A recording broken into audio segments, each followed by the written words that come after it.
Bonjour à toutes et tous. Bon, c'était un peu sportif là, l'entrée dans la salle. On est full, 300, 310, 315 personnes. Merci d'être là ce matin pour notre deuxième table ronde. Tout est filmé, enregistré, donc vous allez pouvoir la revoir à d'autres moments derrière aussi. Un immense merci à toutes les deux d'avoir accepté de venir, deux personnes qui sont très sollicitées, très prises et qui ont accepté de venir ici échanger avec vous. On a une majorité d'étudiants, d'étudiantes dans la salle, il faut le dire quand même. Voilà, donc pour la thématique, c'est changer de système, changer le système. Alors j'imagine qu'il y en a un certain nombre parmi vous. Pour me présenter rapidement, moi c'est Arthur, je fais partie de la team organisation de Séisme Grand Ouest. Voilà. Maintenant que c'est dit, on passe sur la table ronde. Changer le système, ça veut un peu tout et rien dire, honnêtement. Nous, on voulait poser la question, c'est vraiment un point d'entrée. Comment est-ce qu'on fait évoluer les codes et les fonctionnements sociétaux aujourd'hui dans une société qui est déjà dans le mur ? Ou face à une crise écologique extrêmement présente, face à une urgence sociale toujours plus pressante, il faut re-questionner nos modèles, il faut re-questionner nos fonctionnements. Et voilà, donc c'est ce dont on va parler ce matin avec deux personnes qui travaillent sur ces sujets depuis déjà de longues années. Juste pour quelques chiffres comme ça, pour replacer un peu le contexte, et puis après nos intervenants pourront reparler. Pourquoi il y a une urgence sociale ? Il y a une urgence sociale déjà en termes de justice et d'inégalité. C'est-à-dire qu'on a une inégalité sociale qui ne fait que croître ces dernières années. Aujourd'hui, donc, il y a une étude qui est sortie récemment qui révèle que 1% des plus riches de la planète détiennent la moitié des richesses du monde. Voilà. Donc ça, c'est juste un chiffre à retenir. C'est assez effrayant. Et cette injustice, au sens propre du terme, elle découle aussi sur une injustice sociale et écologique. Puisque 10% des plus riches de la planète émettent autant que la moitié des plus pauvres, d'un point de vue carbone. Donc ça, c'est un énorme problème. Voilà. Et ça ne fait qu'augmenter ces dernières décennies. Et puis, il y a une urgence écologique qui est très pressante aussi. Juste pour donner un chiffre assez parlant, on a, ces 50 dernières années, 70% des vertébrés qui ont disparu. Ce n'est qu'un exemple, et je ne vais pas parler non plus de l'urgence climatique, des contraintes des ressources, puisqu'on exploite toujours plus de ressources, voilà, des limites planétaires qui sont de plus en plus franchies. Il y a cette vraie urgence, donc je vais un peu introduire l'échange. Et avec nous, on a deux super intervenantes, comme je le disais, qui vont nous aider pour répondre à cela. Virginie Resson-Victor, qui est présidente du GIEC Pays de la Loire. Le GIEC, c'est le groupe international d'experts pour le climat. Non. Celui-là, c'est pas le même. C'est le groupe groupe interdisciplinaire, mais il n'est pas rattaché au groupe international. D'accord, ok, super. C'est au niveau plus local, en fait, c'est ça, super. Pour s'interroger, comment est-ce que sur les territoires, concrètement, on fait transformation, voilà. Et tu mènes aussi d'autres projets depuis un certain temps, on aura l'occasion d'en parler. Et avec nous aussi Elsa Dacosta, qui est journaliste et qui a mené un certain nombre de projets, et aujourd'hui qui est directrice générale d'Ashoka France, qui est un accélérateur de projets à fort impact sociétal et social notamment. Voilà. Alors la première question que j'avais pour toi, Virginie, est-ce que tu peux nous replacer justement toi avec ton approche d'expertise climatique, nous replacer un peu le contexte. Pourquoi il y a cette urgence-là à re-questionner nos modes de fonctionnement, en parlant du territoire notamment ? Avant de te répondre, je voudrais dire que moi je suis archi-fan de Arthur Gosset et que je suis extrêmement flattée d'avoir été invitée, impressionnée par l'organisation. Donc je vous propose qu'on commence en l'applaudissant parce que vraiment...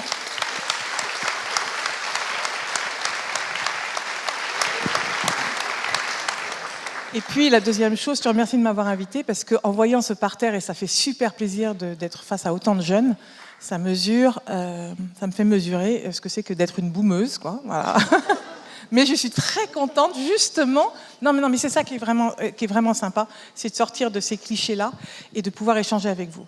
Alors le contexte, pourquoi c'est urgent ? Alors tu as déjà donné des éléments sur l'urgence. Il y a une urgence sociale. Une urgence sociale qui forcément précède une urgence politique, puisqu'à partir du moment où il y a des tensions, des conflits, des inégalités dans les impacts en particulier, on le voit aujourd'hui sur le plan alimentaire, puisque à partir du moment où il y a pénurie de ressources, où il y a dégradation des conditions agricoles, forcément il y a des tensions inflationnistes, notamment sur les prix agricoles, et qui vont se répercuter d'abord chez les populations les moins pourvues sur le plan économique. Et donc on a là le germe de tensions politiques, très sociales et politiques très fortes. On se souvient des émeutes de la faim, et on pourrait citer d'autres exemples. Donc, et puis cette urgence-là, elle existe aussi en France. Faut pas, quand vous interrogez, quand vous voyez que des paysans, enfin des agriculteurs dans le sud de la France sont obligés d'abattre leurs fruits, des arbres fruitiers, je pense aux Pyrénées-Orientales, pour pas que leurs arbres meurent. Moi, personnellement, ça me fait pleurer de voir qu'on en est là. C'est-à-dire des gens qui ont consacré toute leur vie à faire pousser ces arbres et qui sont obligés de sacrifier leur récolte pour sauver leurs arbres. Donc ça, c'est une urgence absolue. C'est une urgence absolue parce que c'est aussi ce qui nous permet de manger, c'est notre système alimentaire qui est derrière. Et puis c'est une urgence parce qu'on voit bien aujourd'hui l'accélération du phénomène et des impacts du changement climatique sur nos territoires. On a longtemps pensé, surtout quand on habite en Bretagne ou dans le Grand Ouest, on se croyait à l'abri, il fait bon, il pleut plus qu'ailleurs, il fait plus frais qu'ailleurs. Certes, il fait beau tous les jours, mais on se sentait un peu préservé. Et puis là, depuis 2 ans, on découvre que pas du tout, qu'on connaît aussi des canicules, que ça affecte, ça engendre du stress thermique et de la mortalité, une surmortalité, y compris dans nos territoires, peut-être moins que dans le sud, mais quand même, que ça affecte la productivité agricole et surtout qu'on va manquer d'eau. Et là, c'est la grande découverte. Oui, même dans le Grand Ouest, on va manquer d'eau, d'autant plus qu'il y a toute une partie du Grand Ouest où il y a très peu de nappes phréatiques. Et donc, on dépend énormément du débit des cours d'eau. Je ne sais pas si vous vous souvenez, l'année dernière, au mois de septembre, la Loire, par exemple, on est passé tout près du moment où Nantes et d'autres villes sur la Loire, mais Nantes parce que c'est la dernière ville, la ville la plus en aval, ne pouvait plus traiter l'eau de la Loire et donc alimenter sa population en eau potable. Je ne sais pas si vous voyez en termes d'urgence que ça veut dire une ville de 400 000 habitants qui doit être alimentée en citerne. C'est juste impensable.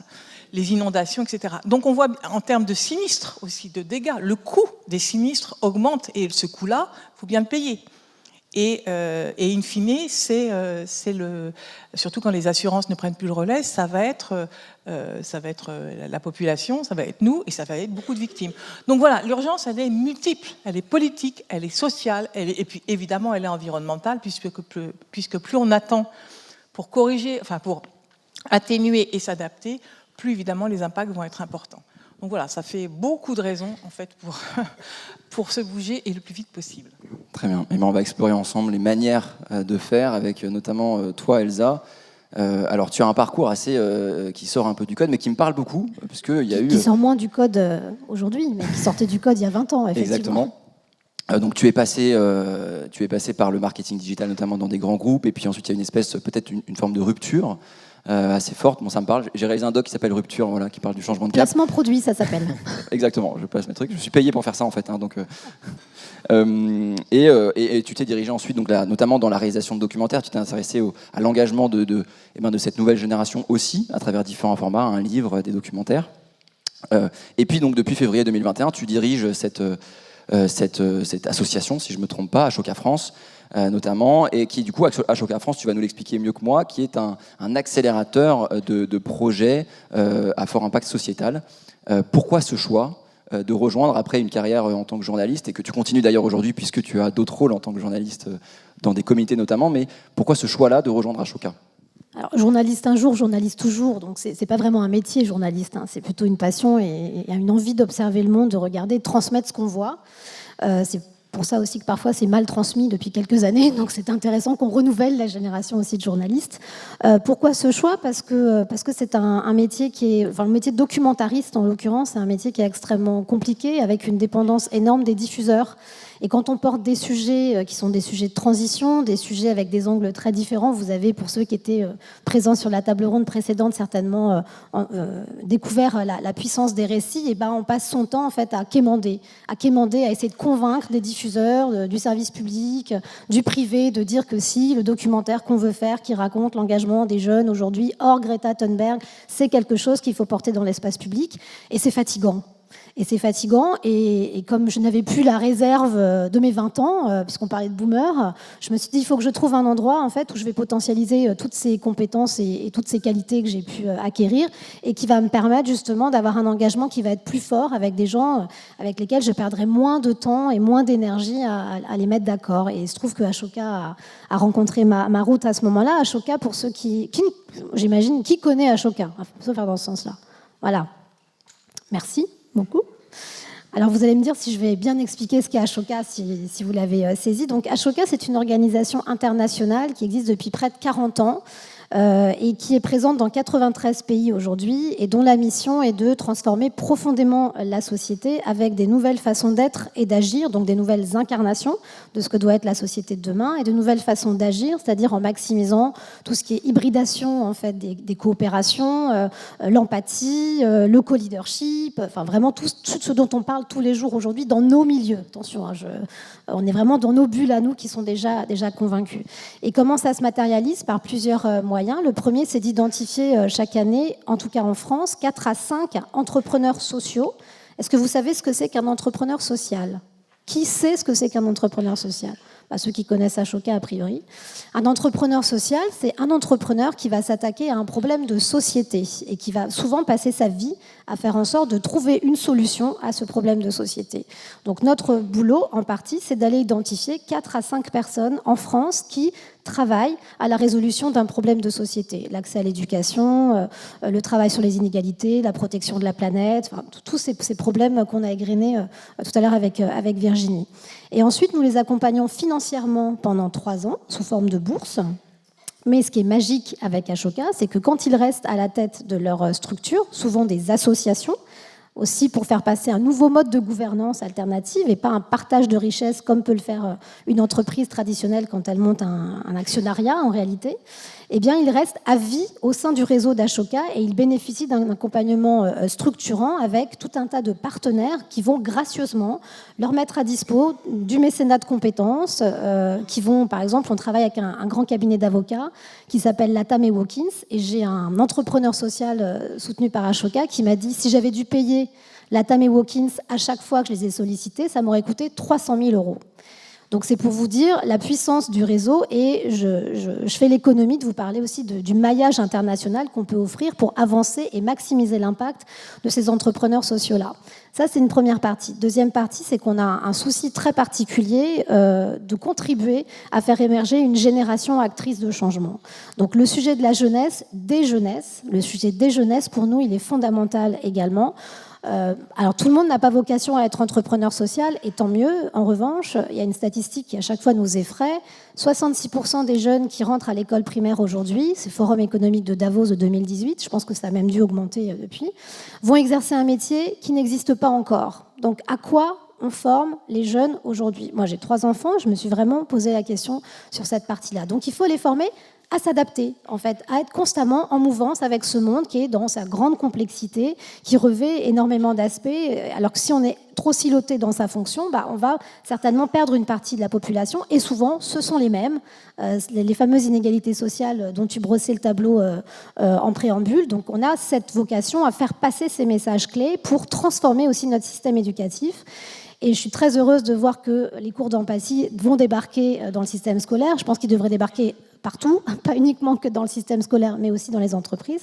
Et le dernier pan de l'activité d'Ashoka, c'est la transformation des représentations, la transformation des récits, dont vous avez entendu parler juste avant, parce que on est conscient, et vous les premiers, que tout ce qui passe par aussi bien les réseaux sociaux, la fiction, la littérature, ou même encore les récits publicitaires, influence un comportement de consommation qui crée en fait la spirale dans laquelle nous sommes aujourd'hui.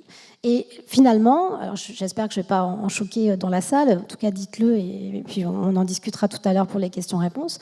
L'urgence écologique, c'est malheureusement une conséquence d'un système économique qui est dysfonctionnel et qui est très inégalitaire avec des rapports de domination depuis déjà des siècles.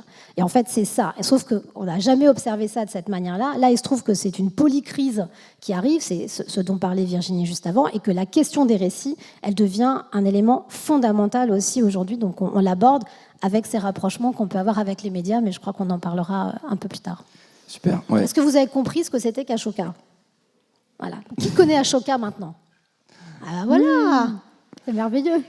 Alors, du coup, mais c'est super intéressant. Donc, on s'approche petit à petit. On découvre que le système, on parle évidemment du modèle économique, du système économique, cette espèce de grosse bête noire qui englobe tout et dont les fondements de fonctionnement ne prennent pas du tout en compte les limites planétaires physiques, biophysiques d'aujourd'hui. Alors, comment est-ce qu'on s'attaque à ça? Donc, Ashoka, on le voit, on part de d'innovation sociétale que vous essayez de déployer au maximum.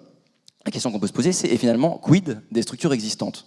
Qu'est-ce qu'on en fait? Alors toi, Virginie, tu as co-initié une initiative super intéressante qui s'appelle le Grand Défi des entreprises pour la planète, et qui c'est pour le dire en deux lignes, c'est 150 structures qui ont été tirées au sort, qui se sont réunies pendant plusieurs mois pour réfléchir ensemble et à la fin proposer 100 solutions. C'est un processus qui a été très intéressant, je pense, d'un point de vue intelligence collective et sur le process démocratique. Est-ce que tu peux nous en dire deux mots? Et ensuite, sur toi, ta vision des transformations des structures qui existent aujourd'hui, est-ce que tu y crois ou pas? Alors, juste, oui, un petit retour sur le grand défi, mais ça va être rapide, puisqu'en fait, le grand défi est né au moment de la Convention citoyenne pour le climat,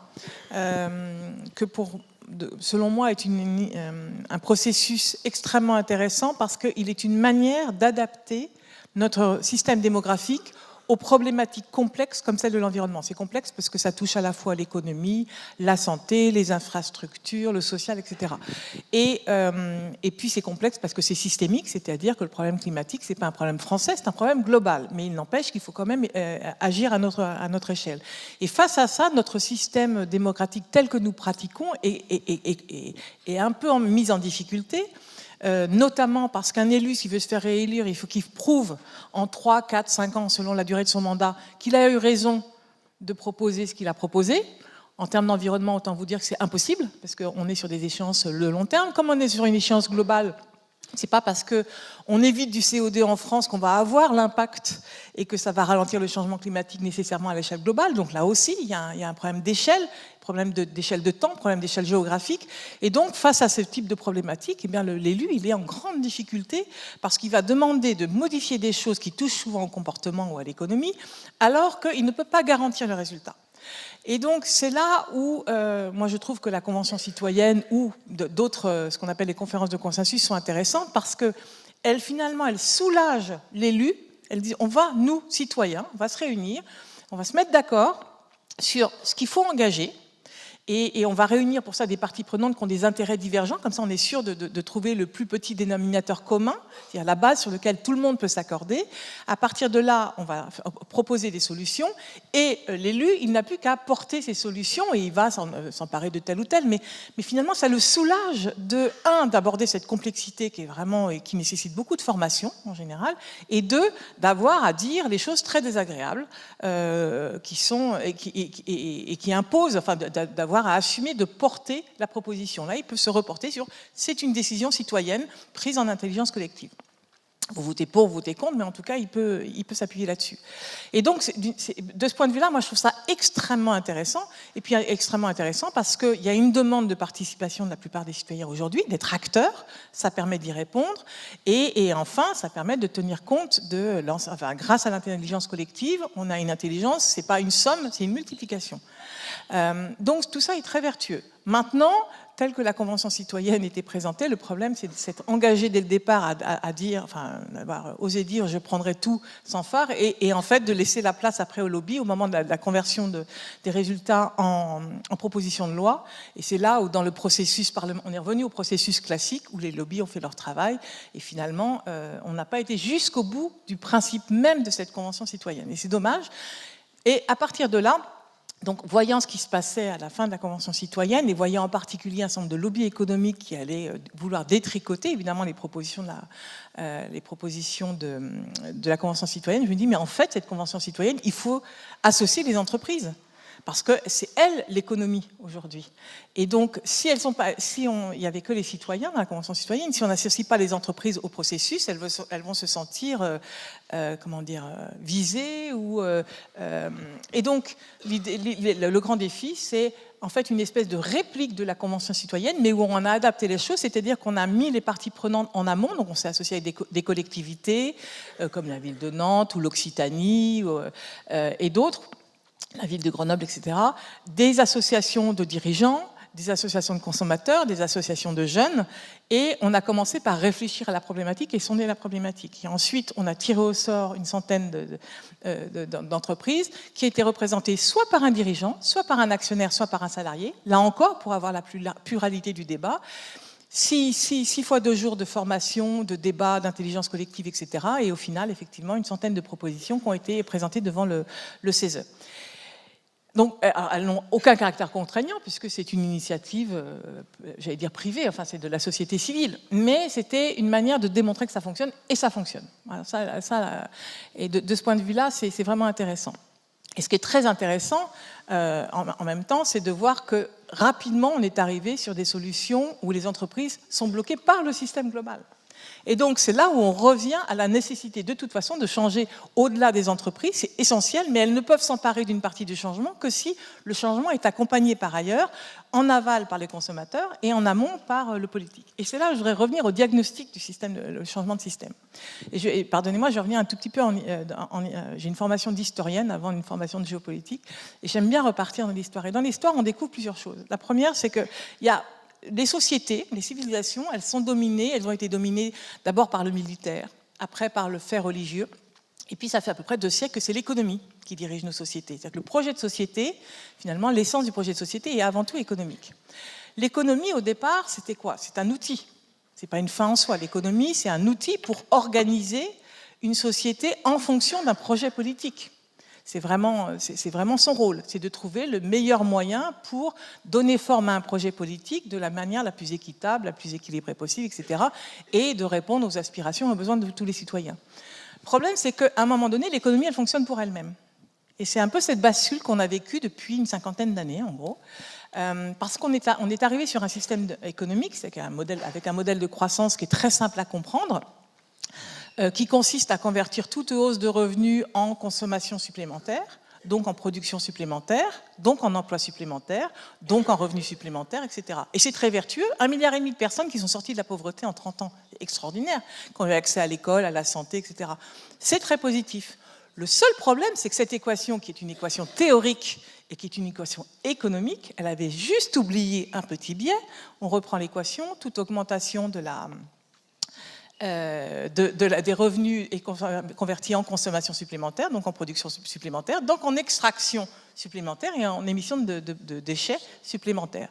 Et là, on découvre depuis, on va dire une 20aine d'années, certains étaient précurseurs, mais en gros, depuis le sommet de Rio, que la planète ne peut, et on parle de finitude, de limite planétaire, et ce qui correspond à la fois à la finitude des ressources, parce que 90% des ressources que nous exploitons ne sont pas renouvelables, et en plus, elle n'est pas capable, autre limite planétaire, elle ne peut pas absorber tout ce surplus de déchets, de gaz à effet de serre, et donc on déséquilibre le système planétaire dont notre économie dépend. Et c'est là où on se situe aujourd'hui.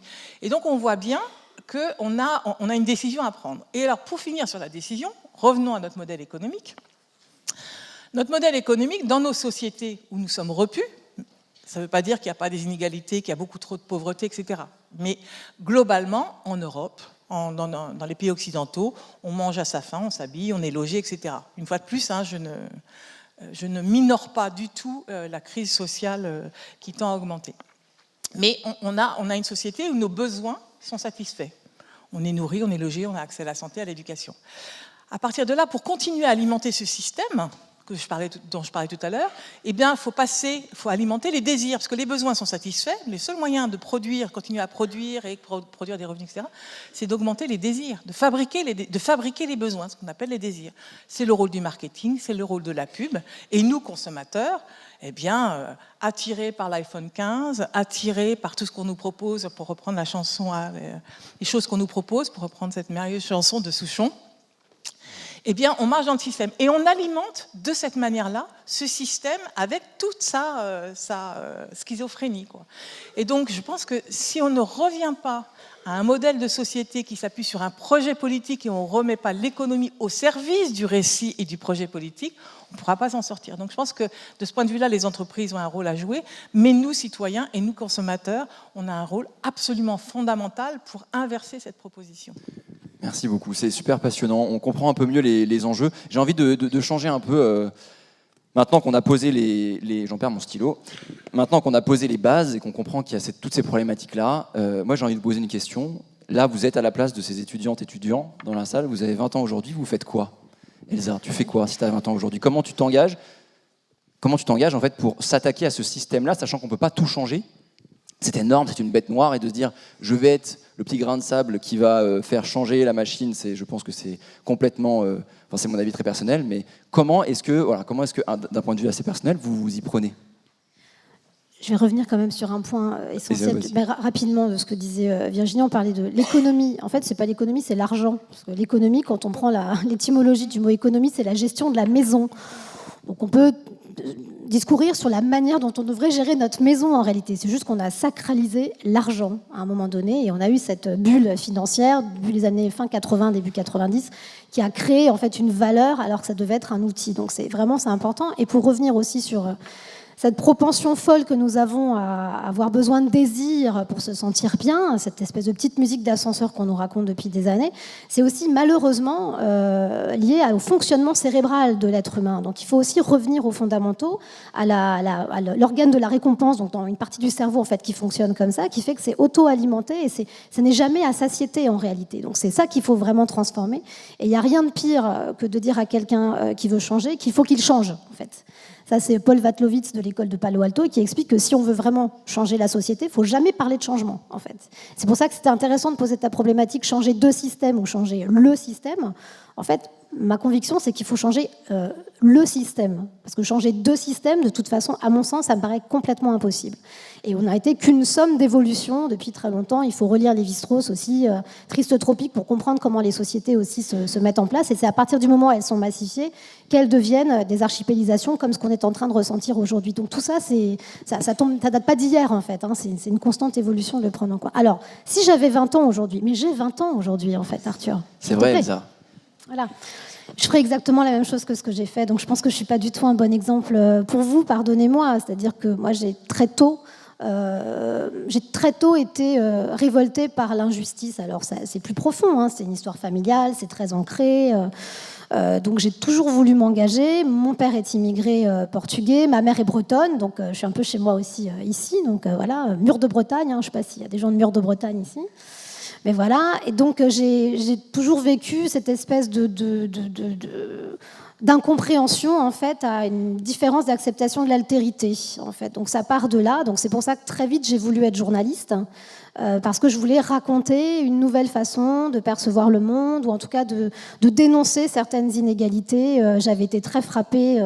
Je vais remonter loin, mais bon, puisqu'on parle un peu d'histoire, je vais y aller. En 1985, il y a eu une terrible éruption d'un volcan qui s'appelle le Nevado del Ruiz en Colombie et qui a fait près de 25 000 morts à Armero. Et pendant le JT du 13h, on ouvrait pendant 2 jours, tout un week-end, au week-end du 15-16 novembre, on ouvrait sur une jeune fille qui était coincée, qui avait 13 ans et qui était là en train d'agoniser devant le monde entier parce que l'éruption avait amené des coulées de boue partout et qu'elle était complètement pénalisée. Et moi, j'avais 9 ans et je regardais ça et je me dis mais c'est pas possible que personne soit là. Mais chez nous, il y a des grues, des treuils, tout ça, mais pourquoi on ne va pas la sortir de là? Bon, j'apprendrai par la suite qu'en fait, elle ne pouvait pas sortir parce qu'elle avait une barre de fer, enfin, ça aurait été catastrophique. Mais j'ai vécu ça et je me suis dit, mais c'est pas possible qu'en fait les récits se soient racontés ce genre de choses. Il faut raconter autre chose pour pouvoir donner de l'espoir et montrer un peu que les choses sont interconnectées. Ça, je te le dis, j'ai post-rationalisé le truc maintenant, parce qu'à 47 ans, on revient un peu sur son histoire personnelle. Mais la réalité, c'est que j'ai toujours eu ça. Donc, j'étais déléguée de classe, j'étais au conseil municipal junior, j'ai écrit à François Mitterrand quand j'avais 16 ans parce que je comprenais rien au traité de Maastricht et je trouvais pas ça normal, parce que je sentais qu'il y avait quelque chose d'important qui était en train de se passer là au niveau de la société. J'ai écrit dans Libération au moment de la guerre en Yougoslavie, j'avais 16 ans, enfin 17 ans en l'occurrence. Donc ces événements-là, ils sont fondateurs de ma vie. Donc voilà, je ne peux pas te dire qu'est-ce que je ferai aujourd'hui. Je ferai ça. Je viendrai à des conférences, à des forums comme celui-là. Je m'informerai de plus en plus parce qu'on a beau critiquer les réseaux sociaux, critiquer cette surinformation, n'empêche que moi, je trouve ça aussi formidable d'une certaine mesure parce que le discours de Virginie, on peut aussi l'entendre parce que on a ce type d'accès en fait à l'information. Après, c'est juste une histoire d'éducation à aller choisir la bonne information et avoir ce devoir de s'informer sur la manière dont le monde est géré aujourd'hui. Donc, pardon, je ne réponds pas complètement à ta question, mais bon, moi, je ferai la même chose. Je suis désolé, on va accélérer un tout petit peu. Je suis désolé, une réponse assez courte. Comme ça, après, on prend les questions du public. C'est dur pour cette réponse de dire celle-là assez courte parce qu'il y a tellement de choses qu'on peut faire. Puis on est loin de nos 20 ans. Bah non.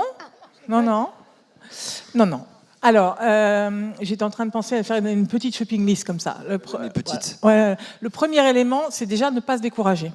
C'est énorme, mais c'est faisable. Juste l'histoire, toujours. La Renaissance. La Renaissance, on est à la fin du Moyen-Âge, il y a des famines, il y a des maladies, etc. Et là, on va basculer dans une nouvelle civilisation, quasiment.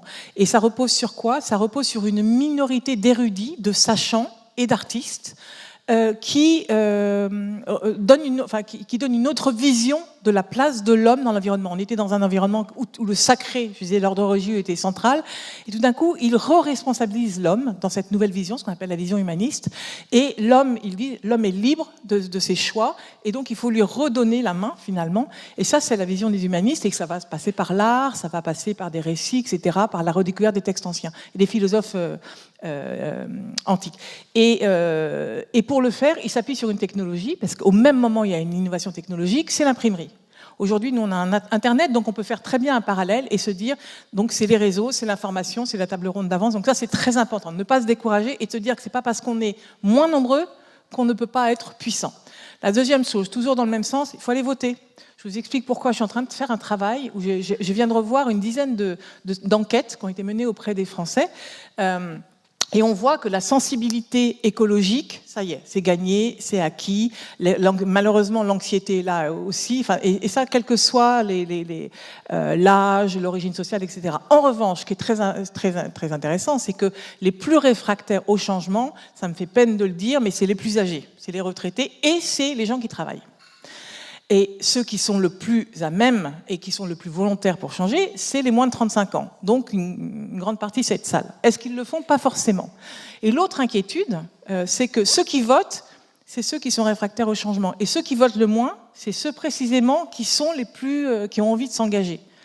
Donc c'est là où il faut faire très attention dans notre société, c'est-à-dire, je sais bien que c'est compliqué de choisir pour qui vous votez aujourd'hui, mais il n'empêche que c'est important parce que les lois, elles restent prises par un parlement, par des élus. Comme Elsa le précisait avant qu'on monte sur scène, seulement 3 élus de moins de 30 ans. Donc engagez-vous, y compris en politique, c'est important. La troisième chose, c'est dématérialiser vos vies. Ou ne les matérialisez pas, parce que souvent on commence à matérialiser sa vie à partir du moment où on gagne bien de l'argent. Ne jamais confondre l'avoir et l'être et le faire. Ça, c'est essentiel. Je suis en train d'essayer d'apprendre ça à mes 3 enfants. J'ai supprimé les cadeaux d'anniversaire et de Noël, et à la place, je leur offre un moment. Je leur dis, qu'est-ce qui te ferait plaisir? Quel moment tu veux vivre? Et donc, on a été dormir dans des zoos, on a été... Ça fait réagir. on a été voir le concert d'Indochine. Enfin bon, c'est eux qui choisissent. Hein. Je ne vous permets pas de juger les goûts musicaux de mes enfants. Mais tout ça pour dire... Tu te fais plaisir, Virginie, aussi. Tu te fais plaisir avec eux, oui. en allant voir Indochine. Oui, je te dis pas les autres groupes qu'on a été voir, ça dépend quand même. Et tout ça pour dire qu'ils s'en souviennent, et c'est quelque chose qui est structurant, ça crée du souvenir, donc ça c'est extrêmement important, de même qu'ils ne s'habillent qu'en deuxième main, etc. Et tout ça ne sera jamais un renoncement pour eux, parce que c'est fait, parce qu'on a dématérialisé. Alors il y en a un qui a un peu plus de mal, enfin grosso modo ça marche. Donc ça c'est c'est statistique, il faut toujours un... Voilà. Et donc il y a ça, et puis n'hésitez pas à vous engager dans des associations, des actions, et appuyez-vous sur les plus âgés, parce qu'il y a plein de personnes qui sont un peu plus âgées que la moyenne dans cette salle, qui sont prêts à faire des tonnes de choses. Mais aujourd'hui, il y a un discours qui est tellement clivant sur le plan générationnel. Vous, les vieux, vous êtes responsables de tous nos malheurs. Et les jeunes seraient tous vertueux. Moi, je ne crois pas du tout, évidemment, à ce genre de discours. Ce qui est important, c'est de faire des ponts et c'est de s'appuyer les uns sur les autres. Donc, aller dans les associations qui existent, dans les actions qui existent. Il y a énormément de choses sur le terrain, agissez local. Et en plus, agir, c'est le meilleur moyen de ne pas déprimer. Vraiment, c'est très efficace. L'action moteur de joie, selon Spinoza, et ça date un peu. Moi, je veux revenir sur une toute petite chose concernant la politique, parce que bien sûr qu'il faut aller voter, mais moi, je comprends que certains n'aillent pas voter pour la bonne et simple raison que vous ne savez pas pour qui voter, et surtout les gens qu'on vous présente comme étant de prochains élus ne vous ressemblent pas, et vous avez certainement le sentiment qu'ils ne peuvent pas porter les causes, non pas des jeunesses, mais de l'avenir, de l'accès à l'avenir, parce qu'on parle de l'accès à l'avenir en réalité. Et bien, vous avez parfois raison, parce que petite statistique aussi, on a regardé chez Ashoka le nombre d'intervenants de moins de 24 ans qui étaient dans les grands carrefours d'audience, type la matinale de France Inter, etc. Et sur la matinale de France Inter, sur les 65 invités, donc février et 69 sur mars, il y avait un jeune de moins de 24 ans.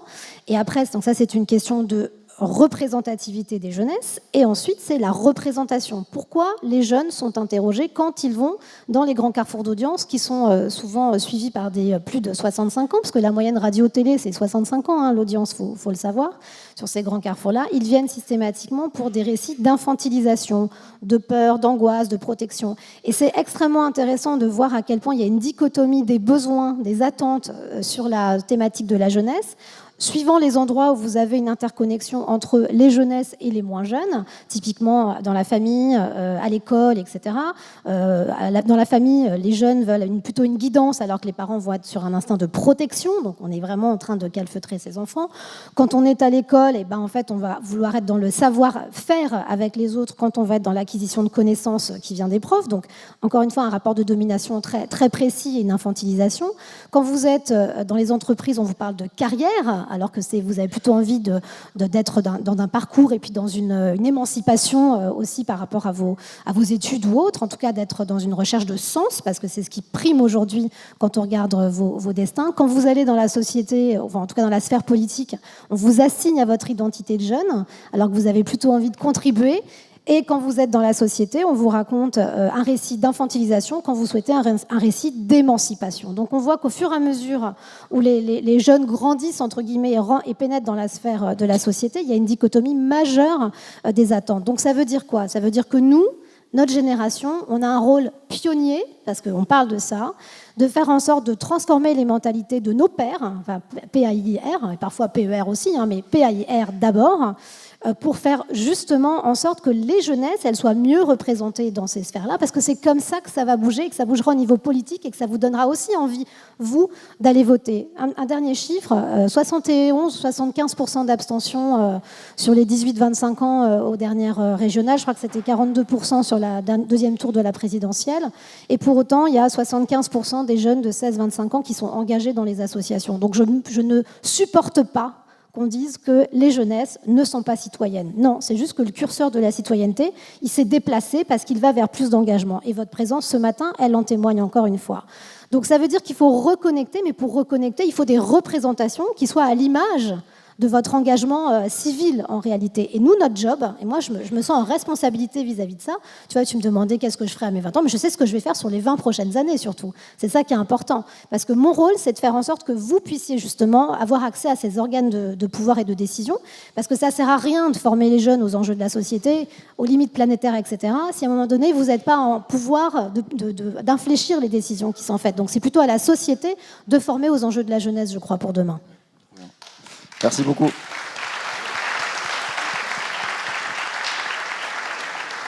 Super.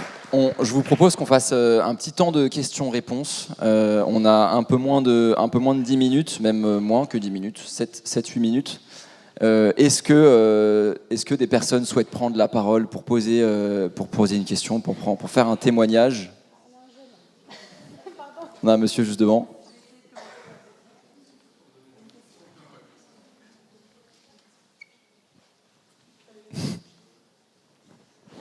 Ouais, juste là.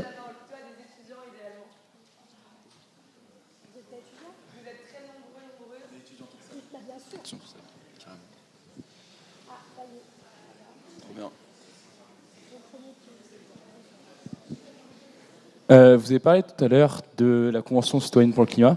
Il y a eu d'autres conventions citoyennes depuis. Et il y a maintenant typiquement Agora, l'application qui a été dévoilée récemment, je ne sais plus quand.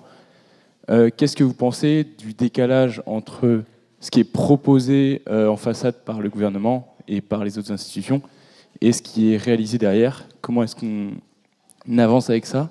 Est-ce qu'il y a des choses à reconstruire? Comment?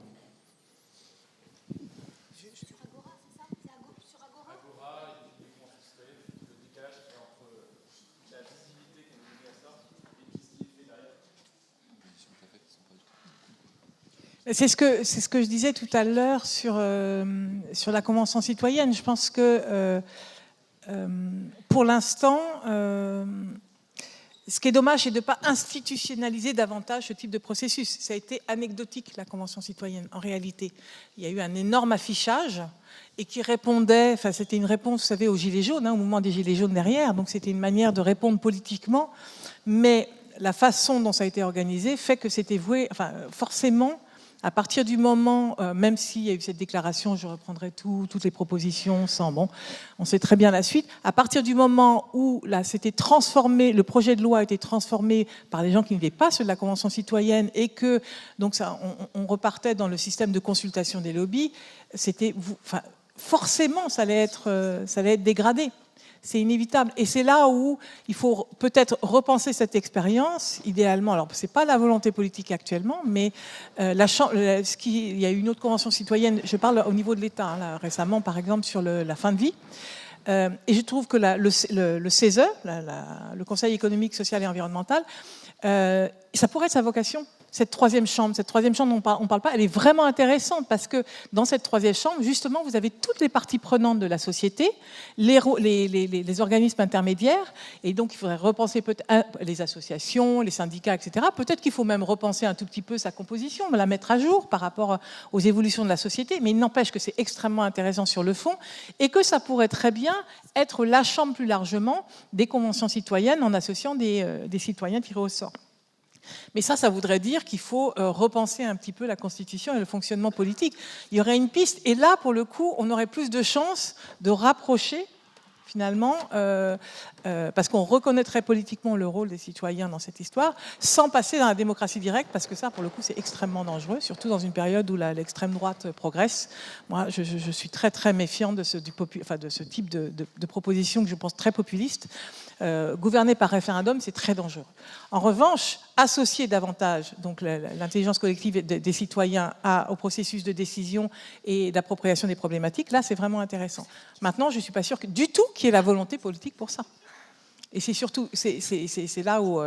Or, tant qu'on n'inverse pas la proposition, on aura toujours ce problème d'intérêt privé versus intérêt général, et qui pollue finalement aujourd'hui le débat politique. On le voit sur les engrais, enfin sur les intrants chimiques, etc. C'est clairement une affaire de lobby. C'est pas une affaire... On sait très bien qu'une majorité de la population aujourd'hui est opposée à l'usage de certains pesticides, etc. Donc c'est là où on voit qu'il y a une problématique proprement de gouvernance. Ouais, puis moi j'ajouterais juste un point, c'est que c'est génial de consulter les citoyens, mais il faut faire avec les citoyens après, parce qu'il y a toujours une déperdition, enfin ça brouille sur la ligne à partir du moment où les décisions ont été prises en collective et qu'après elles sont appliquées, et souvent elles sont très déshabillées en fait, parce qu'ils ne sont pas impliqués non plus dans la mise en place, et c'est ce qui crée la défiance vis-à-vis du politique, défiance complètement légitime dans ce cadre-là, je ne reviens pas du tout là-dessus.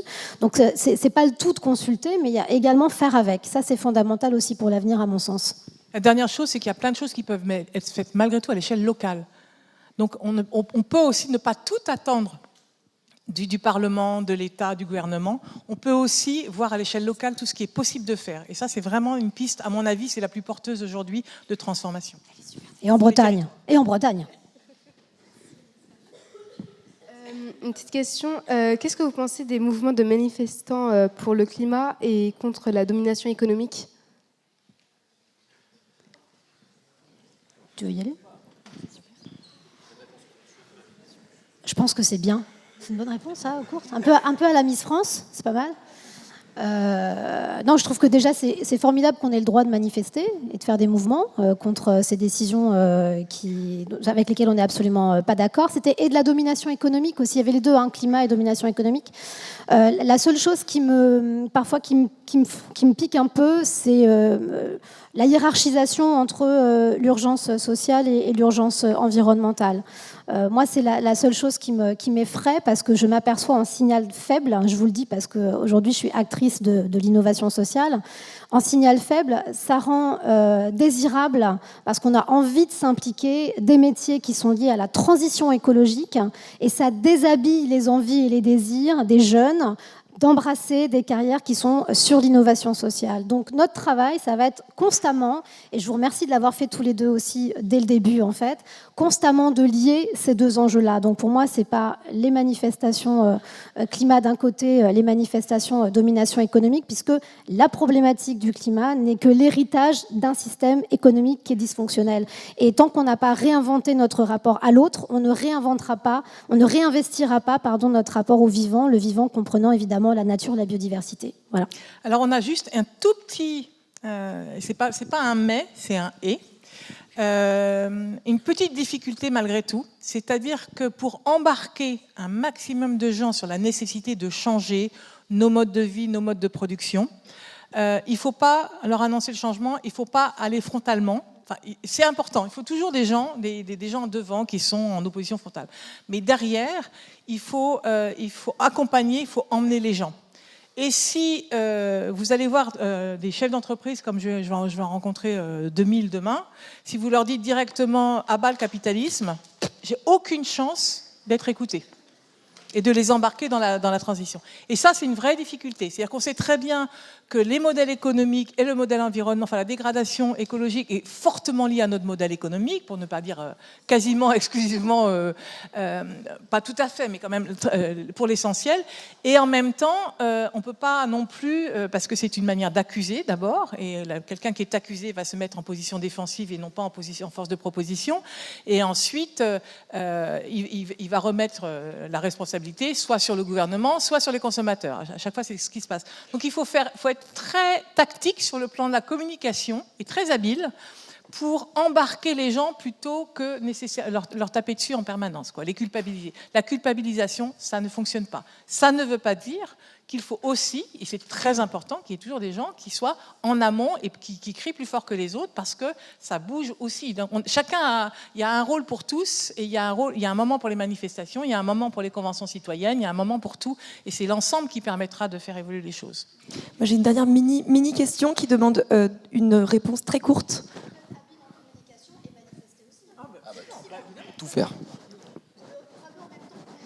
Toute dernière question, désolé, on traîne un peu. Alors, je voulais savoir quels sont les métiers dans l'innovation sociale. Je crois qu'on va se parler toutes les deux. Après, il y a énormément de métiers dans l'innovation sociale. La plupart des associations aujourd'hui qui travaillent justement à transformer la société sont des métiers d'innovation sociale. Donc, il y a du marketing, il y a de la recherche, il y a du commercial, entre guillemets, de la recherche de fonds, il y a de la stratégie. Il y a exactement les mêmes métiers qu'on retrouve partout ailleurs, puisque l'innovation sociale, c'est une organisation à but non lucratif pour la plupart d'entre elles, en tout cas celle qu'Ashoka défend. Donc, qu'est-ce que tu fé comme étude ? Gestion d'entreprise. Écoute, on va vraiment se parler. Okay. Parce qu'en fait, moi, j'ai une petite entreprise, en réalité. Tu vois, Ashoka France, c'est 1,8 million de budget. Ça se gère avec des programmes. Donc, voilà, on a besoin de gens qui nous aident à faire la gestion financière. Je pense qu'on peut les applaudir très fort. Merci, Arthur.